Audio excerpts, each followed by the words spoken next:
Welcome, Army fans. This is Joe Iacono with GoBlackKnights.com. Here after Army's 45-38 overtime loss to North Texas. Army's second overtime loss on the season moves them to 1-2. Probably one of the strangest football games I've ever seen. I don't think Army could have played much worse, and yet they found themselves in overtime with a chance to win, and it maybe even more miraculously found themselves with a chance to win the game in regulation, going down in the red zone when time ran out. Let's get into it. Quick summary, very quick. I'm not going to go through the details because there's a lot of scoring in this one, right? 38 all in regulation. Army comes out. Looks like they didn't get off the bus. Looks like they were still hungover from the Kansas State win, and maybe a little too busy reading their press clippings. I don't know. I know when I talked to Cody Worley during the bye week about practice, he wasn't super pleased with how they responded. So, I think one of the questions that has to be in the back of the minds of the Army fans here with the 2025 version of Black Knights is how well can this team handle success? And we'll see that going forward. I think they can handle adversity very well. I think they can handle failure very well. I have two examples of that. One is post the Tarleton State game. They come back and beat Kansas State. The other one is after an atrocious first half today. They come out in the second half and really dominate North Texas for most of the second half. The problem is in all three of their games, they played 1 to 2 good quarters. Tarleton, they played well at the end of the second quarter, going through about the middle of the third quarter. Clearly not enough to win a game. Kansas State, they played well right at the end of the first half, all the way through the end of the game. They were blessed to win that one. And then today, they played well, again, end of the first half and on through the second half. But you can't, especially when you're Army, you can't spot a team as talented as North Texas. And they were talented. Boy, do I have some good things to say about that quarterback, Maker. Their running backs both had a great game. McGill and the Hawkins kid were both outstanding. They are. Coach Monken said this in the presser, and he's right. They're a really well-coached team. Eric Morris is a great coach, and they're going to be at the top of the American Conference, competing for a championship with the Tulanes and the Memphises and the Squids and USF. I mean, the conference is just loaded, by the way, this year. We could do a whole other podcast on that. I'm not going to get into that, but there's no easy games in the conference. I mean, you thought Tulsa was easy, and they go into Oklahoma State and win with their backup quarterback last night. And I know Oklahoma State's bad. I would go so far as to say, and I am getting off topic a little bit, the American Conference may be better than the Big 12 this year. I know that's a bold statement, but if you look at some of the evidence, I don't think it's that far-fetched. Anyway, back to the game. So they're down 21-0. Briggs Bartosh rips off a 75-yard touchdown run to get it to 21-7. For those of you who missed the game, part of the reason we were down 21-0 is Cale Helms, who had just an amazing, very well executed a game against Kansas State, just had a bad day. Let's just say that. He had a bad day. It's not an indictment of the kid's character or playing ability or any of that stuff. He had a bad day. Turned the ball over on a contact fumble, which Monken says is just completely inexcusable. Makes a bad read and a bad pitch to Noah Short that results in a fumble, and then throws an interception when Brady Anderson was clearly covered, and he probably should have thrown that one away or gone to his secondary read. That's a whole other topic. Based on the amount of times Army runs the ball, I'm not sure how many times in history their quarterbacks have been able to find their second read on a pass. So a lot of times if the primary isn't covered, they're either running or they're eating it. So 21-0, and then Briggs Bartosh rips off that run. It's 21-7. And I think one of the bright spots today, if there are some bright spots, the offensive line, the mob blocked really well. They were moving North Texas all day, opening up holes. Guys were gashing them, whether it was Hayden Reed or Briggs Bartosh or Carson Smith or Dwayne Coleman. A lot of big runs. So then after the next interception and it's 28-7, Monken finally pulls the plug on Cale Helms, which I think was the right move. And I think it was the right move at the right time. I don't know. He said he didn't want to pull him too quick. And I agree with that. I think he pulled him at the right time, put Dwayne Coleman in, and Coleman, really did a good job with the offense. I mean, as much as I want to say, when we look at some of the things from this game, Army could not stop North Texas. There were no punts in the game on either side, no punts. Couple turnovers on downs on both sides. Army turns the ball over 3 times. North Texas turns it over once. But other than that, there were no stoppages. So neither defense did a great job stopping the other team's offense. Army has to get their tackling cleaned up after a week where they missed 3 tackles the whole game. I counted multiple plays in the first half where Army's defense missed more than 3 tackles on that play. So there were plays that, and then when they were making the tackle, North Texas's running backs were falling forward every time. Credit to North Texas and their backs. Like I said, the McGill kid and the Hawkins kid, both very talented. Credit to North Texas's offensive line, but Army's got to do a better job getting in the holes and stuffing the run. One of Nate Woody's maxims, one of Jeff Monken's maxims is stop the run and force the other team to become one-dimensional. At no point in time did Army do that with North Texas. North Texas gained 6 to 7 yards a carry on first down a lot of times, or with first down passing. And like Coach Monken said, when a team gets into 2nd and 2, 2nd and 3, open up the whole playbook. And North Texas's quarterback, Mestermaker, is too talented to allow that to happen. But Army's offensive line looked really good. As much as Army couldn't stop North Texas couldn't stop Army. Army stopped Army a couple times, but especially with Dwayne Coleman in the game, I think Army had 1 turnover on downs late in the game, but that was it. Other than that, they scored every time and just ran out of time at the end of the game. Had to kick the field goal from 23 yards to send it to overtime. I was a little worried about that, although the upside is Army did have all the momentum going into overtime. I would have loved to see Army punch it in there and get the win in regulation, just because I knew we weren't going to be able to stop North Texas, and I knew 1 or 2 mistakes on Army's offense, which is exactly what happened in overtime, a negative play. So Dwayne Coleman gets a first down. I'm sorry, gets it to 3rd and short, gets injured. And then Cale Helms, negative play, and it wasn't his fault. The blocking was atrocious, which was unusual because most of the game the blocking was good. 2 negative plays puts us in 3rd and long. Helms runs a boot, kind of an RPO, and he takes off, gets it to 4th and 5. And we go to hit Noah Short in the back of the end zone and just miss him, and that's how the game ends. So, a lot to talk about in this one. I think I want to focus on takeaways. Gordon Larson and his Monday morning quarterback will kind of go through all the drives and what happened there and some of the detail. So to differentiate a little bit, I just want to talk a little bit more about analysis and takeaways. Point number 1, Army beat Army today. Nothing against North Texas. Great football team. Like I said, they are going to compete for a championship in the American, in my opinion.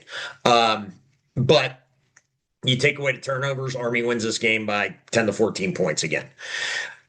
Army's not going to beat anybody losing the turnover battle 3-0, 3-1. They just got to stop this.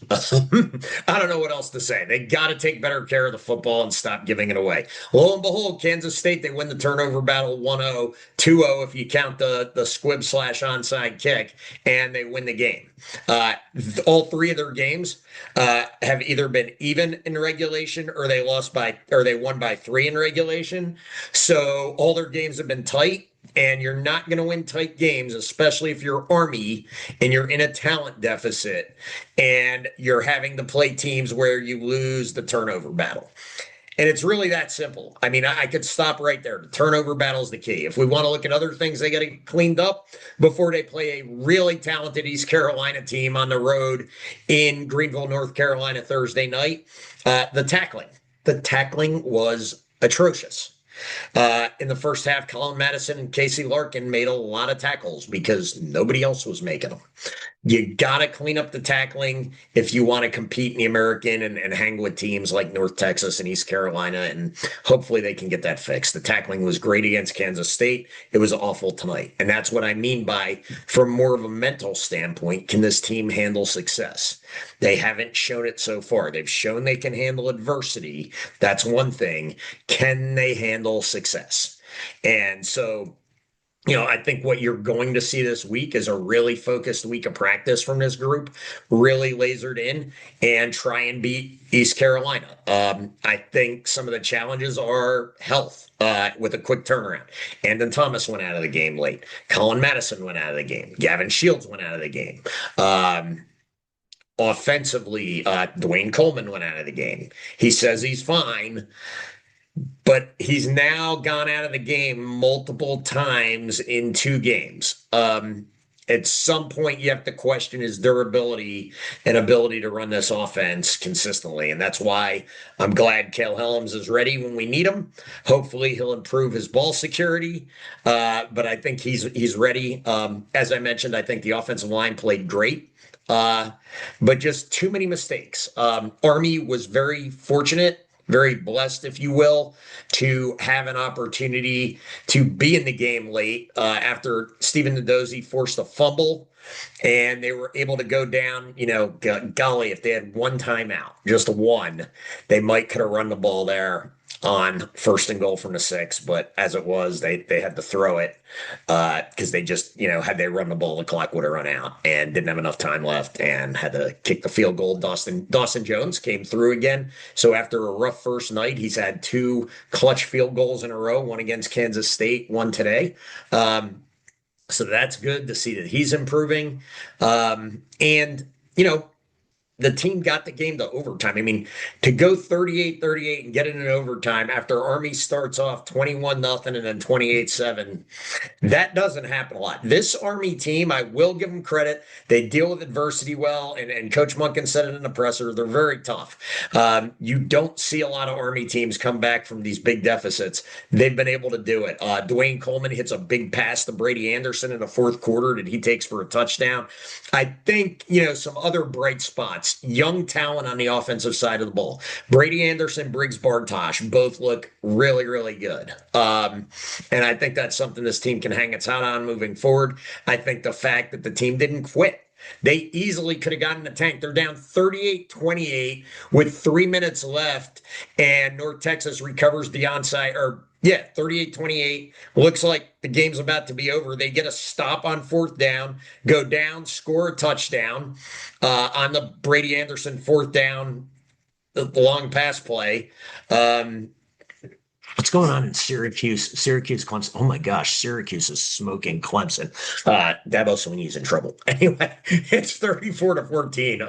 Clemson is really struggling. So I don't know, misery loves company. It's nice to see other teams struggle. I don't know. So anyway, you look at Army's stat line. I love that Coach Monken said statistics are for losers, and I completely agree with that statement. But Army did have 488 total yards, 387 yards rushing, and 101 passing. As I mentioned, I think the mob really did a good job, and the offensive line really did a good job. The turnovers were killers. Army ended up winning the time of possession battle, which is amazing because they only had the ball for 11 minutes in the first half. I mean, that was. And I guess that's my wrap up point. That was about an can I speak? That was about as ugly a game as I've seen Army play under Jeff Monken in a really long time. Turnovers, not tackling, just doing not winning the time of possession battle, not keeping drives going. I think they only had, before the last drive in the first half, there was a 13-play drive that went for a touchdown to make it 28-14. They only had 13 plays in the whole first half. So totally, North Texas had them out of their game. They were not playing Army football, and they still got it to overtime. So I think that's a positive, but here's my takeaway, and here's the problem with this team. The 2025 version of your Black Knights right now, until they prove otherwise, look like about a 500 ball club. Go 6-6. get to a bowl game, hopefully win the bowl game. They're certainly not going to beat Navy playing like this. They're not going to win the Commander-in-Chief's trophy playing like this. That's for sure. They're not going to win the American. We already know that. They suffered their first loss in the American Conference today, actually, ever. So they're 0-1 in the American. Can certainly still turn it around, but Army can't make as many mistakes in the turnover game and the tackling game and just the fundamentals that Coach Monken stresses all the time. So they can't continue to make those mistakes and expect to win. It's just not Army football, and they're not going to beat the better teams on the schedule that way. East Carolina, a winnable game for sure. This Army team has proven they can play with people. It's a winnable game, but it's a tough, short turnaround, Thursday night game on the road. Probably doesn't look good. So we're probably coming out of September 1-3. From there, it does get a little easier. I think UAB and Charlotte are kind of more on the bottom half of the American Conference and both winnable games if Army doesn't beat Army.